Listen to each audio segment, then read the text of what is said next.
Bonjour chez toi, j'espère que tu vas bien. C'est Imina ici, bienvenue sur ton podcast chrétien. Aujourd'hui, cette semaine, j'ai une parole, on va dire une parole prophétique, une parole de clarification pour toi. C'est parti.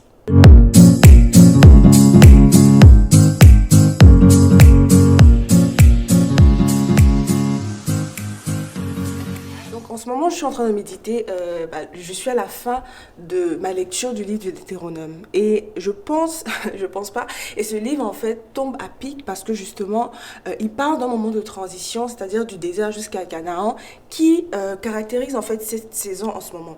Beaucoup de personnes comme toi, comme moi, sont en train de passer dans une saison de completion, comme on va dire, d'achèvement. C'est-à-dire qu'on sort d'une saison pour entrer dans une autre. La fin de ce mois d'avril va marquer la fin d'une saison et le début d'une autre saison. Peut-être que c'est pas ce à quoi tu t'attendais, peut-être que pour toi spécifiquement ce n'est pas ton cas, mais dans la grande majorité des cas, et je pense que peut-être si vous suivez d'autres personnes, d'autres serviteurs, d'autres servants de Dieu, vous avez certainement vu que c'est un thème assez récurrent. Donc on sort d'une saison pour entrer dans une autre. Et je parlais dans la vidéo précédente justement que ce temps de transition-là aussi, c'est similaire au temps de transition que les apôtres ont vécu après la mort, la résurrection de Christ, donc après la Pâque jusqu'à la Pentecôte où il y a l'effusion du Saint-Esprit. Donc on est dans une période de transition, c'est-à-dire sortir d'une période pour entrer dans une autre. Et alors que je lisais le livre de Deutéronome, je voyais un peu comment Dieu est en train de préparer le peuple d'Israël à entrer dans la terre promise. Moïse en particulier, qu'il a fait monter sur une montagne et il lui a montré en fait le pays qu'il va donner aux enfants d'Israël. Il a dit telle tribu, c'est là qu'il va habiter, Gad, c'est ici, Juda habitera là, Zabulon habitera ici, etc. Mais toi, Moïse, tu n'entreras pas dans la terre promise.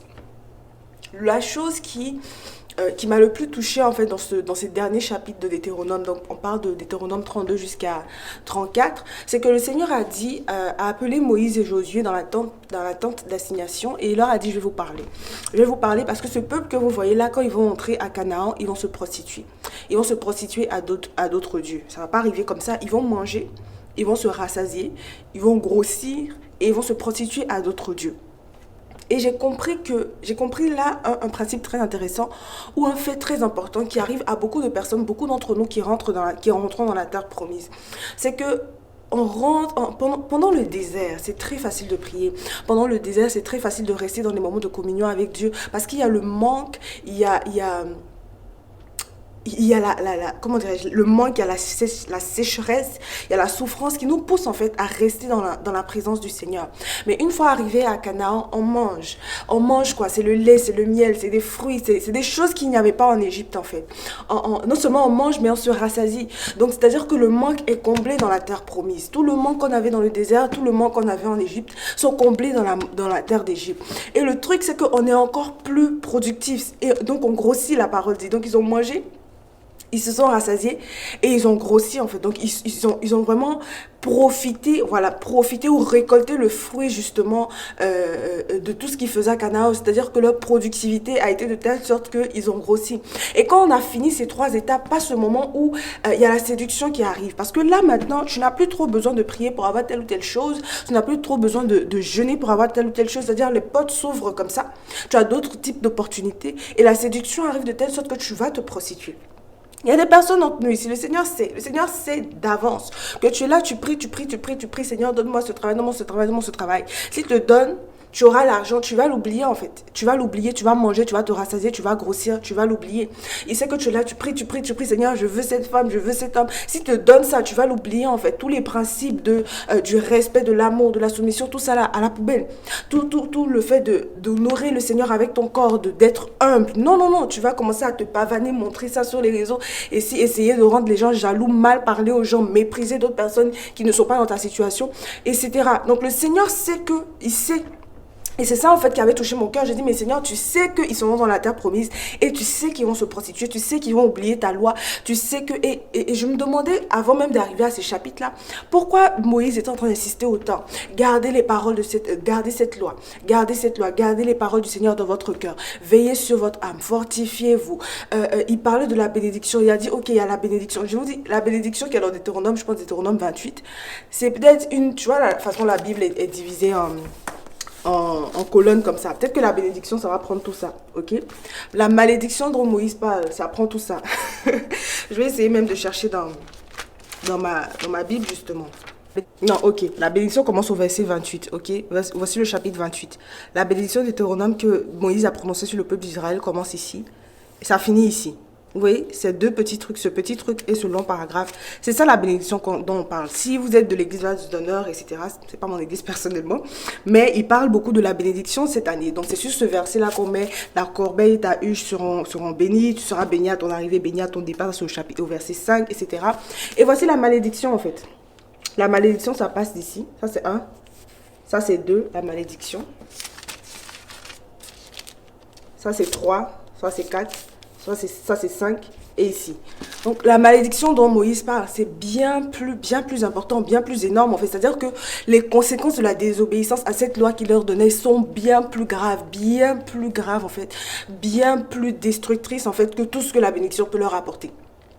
En tout cas, en matière de conséquences. C'est-à-dire que la bénédiction te dit ta huche et ta corbeille sont bénies. La malédiction te dit ta huche sera maudite.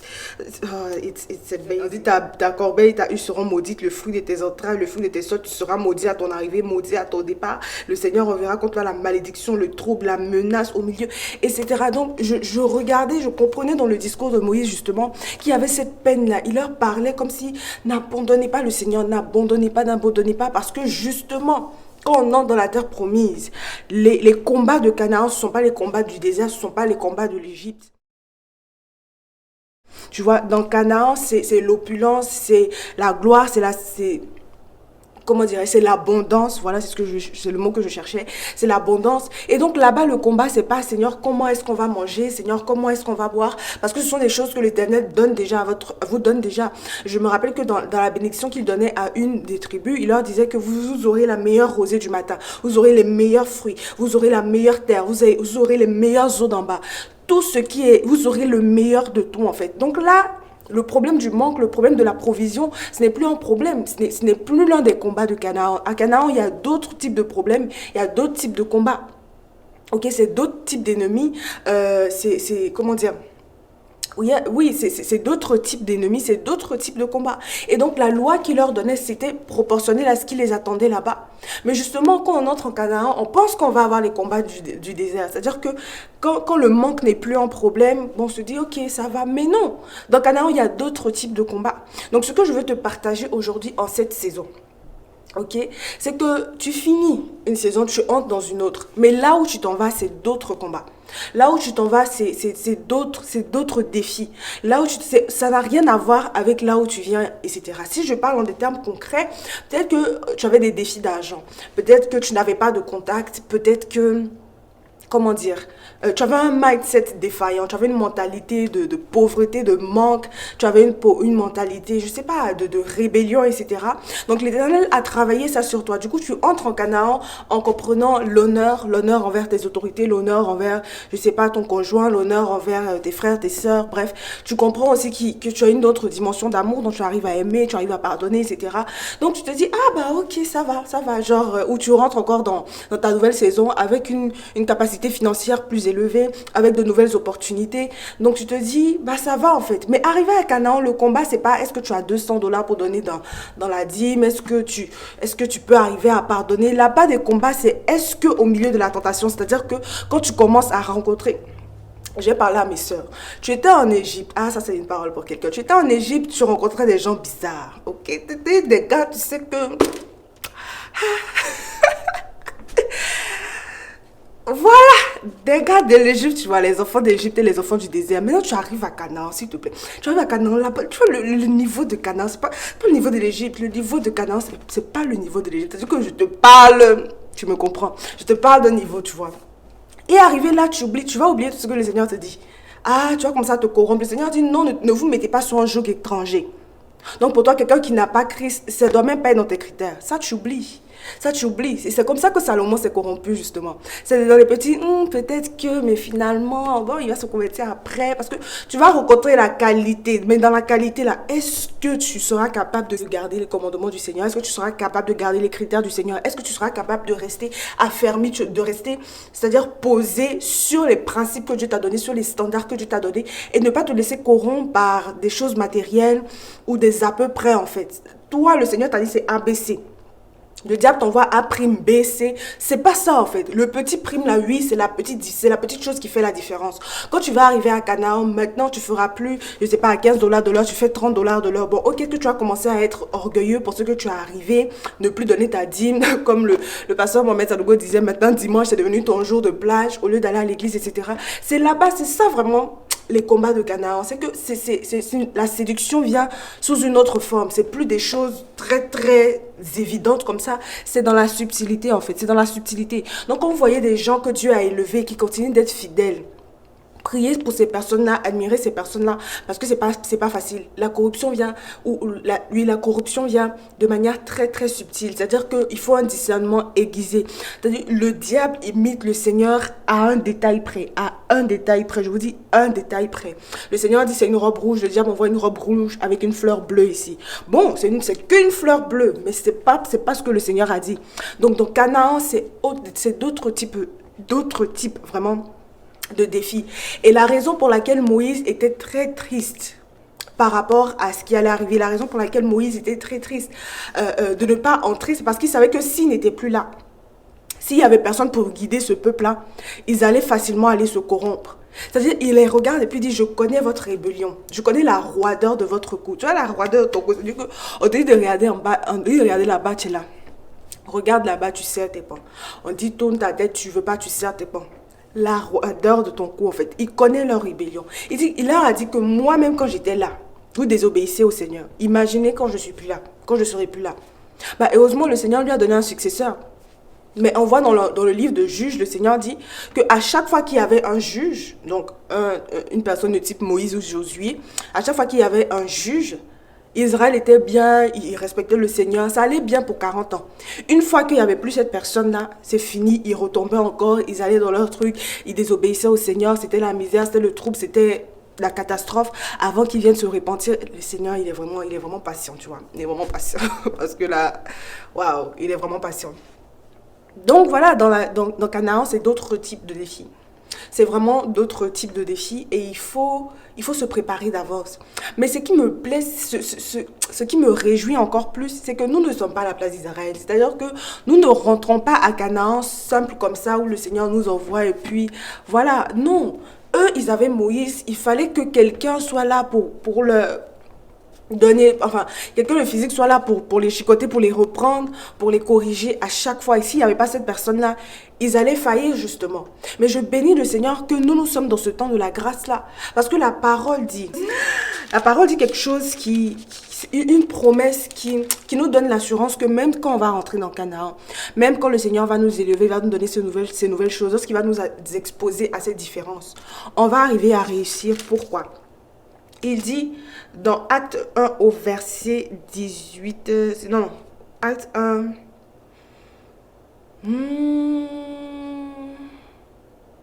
au verset 8. Mais vous recevrez une puissance, le Saint-Esprit survenant sur vous, et vous serez mes témoins à Jérusalem, dans la Judée, dans la Samarie, et jusqu'aux extrémités de la terre.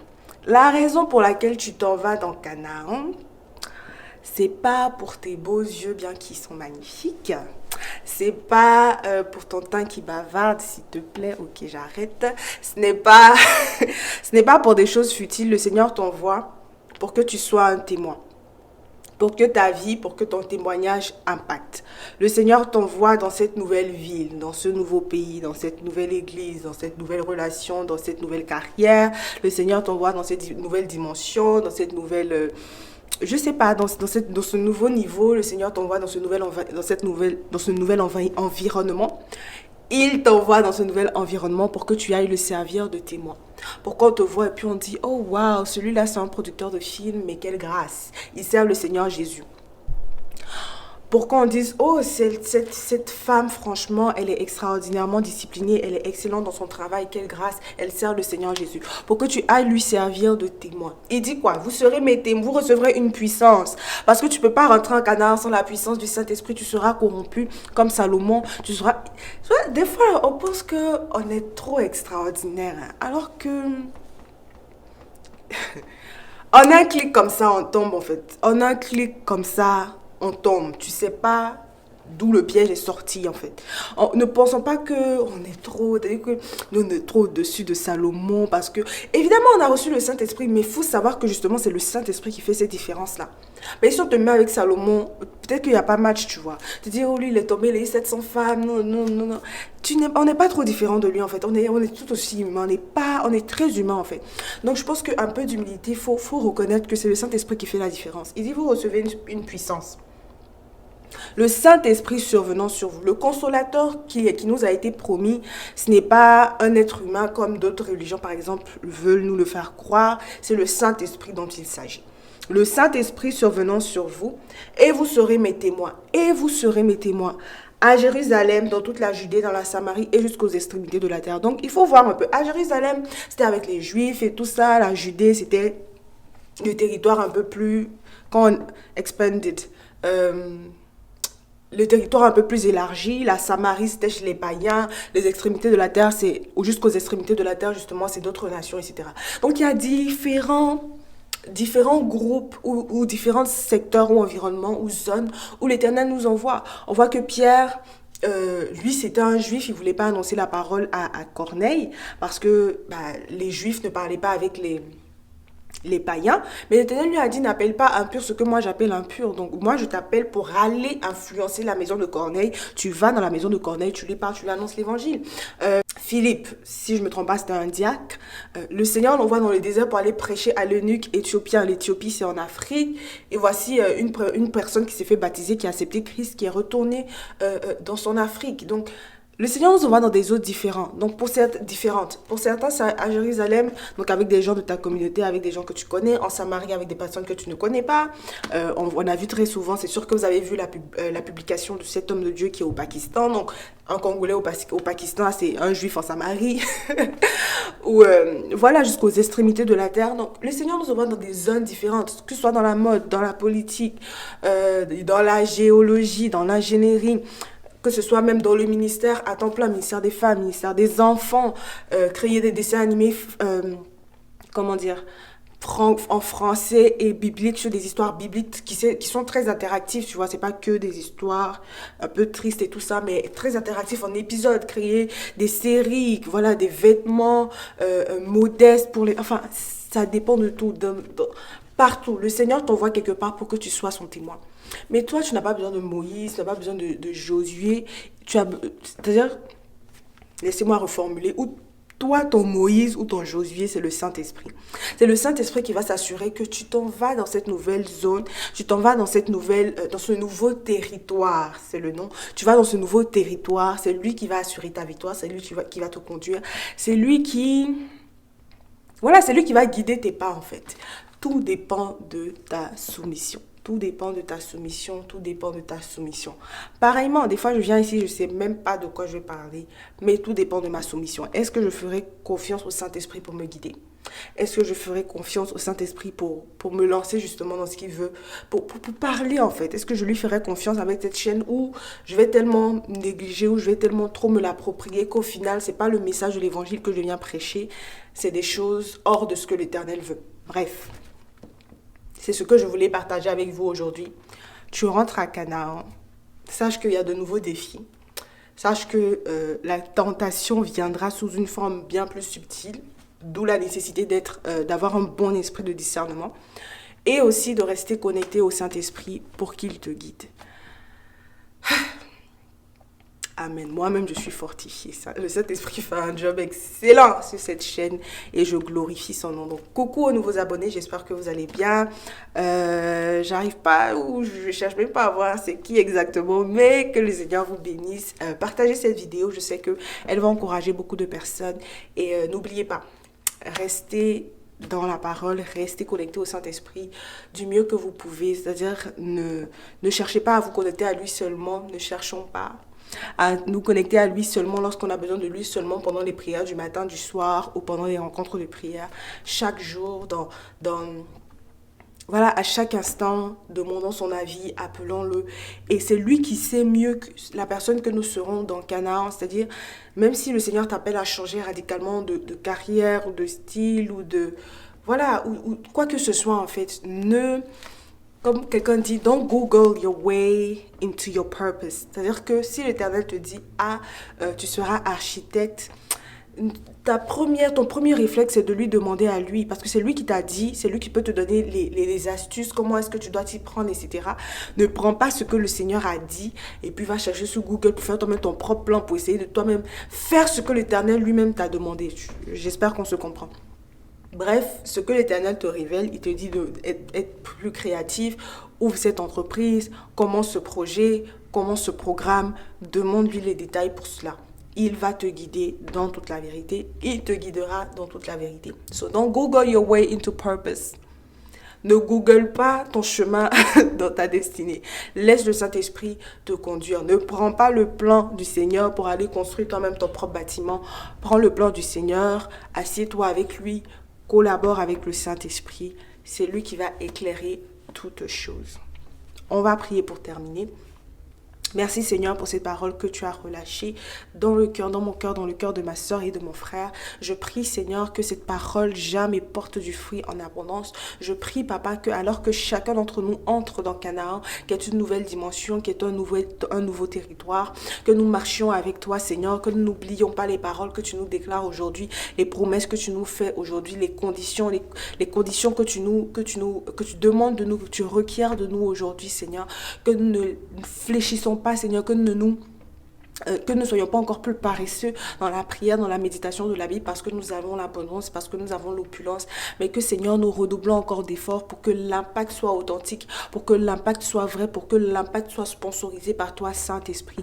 Je prie que tu touches tout un chacun, que tu rappelles à toi ceux qui sont en train de dévier, que tu rappelles à toi ceux qui sont en train d'aller dans une voie qui n'est pas la tienne, Seigneur, et que tu nous guides, Saint-Esprit, que tu nous guides dans la vérité, que tu nous guides en toutes choses. Père, je prie pour nos familles respectives, je prie pour nos zones d'impact, nos territoires d'impact, nos Jérusalem, notre Samarie, notre Judée et nos extrémités de la terre, Seigneur, pour que le terrain soit déjà préparé, comme Jean-Baptiste a préparé le terrain du Seigneur, que notre terrain, ô Éternel, soit préparé d'avance, afin que tu nous relâches dans cette destinée, afin que tu nous relâches, Papa, dans ce que tu veux pour nous.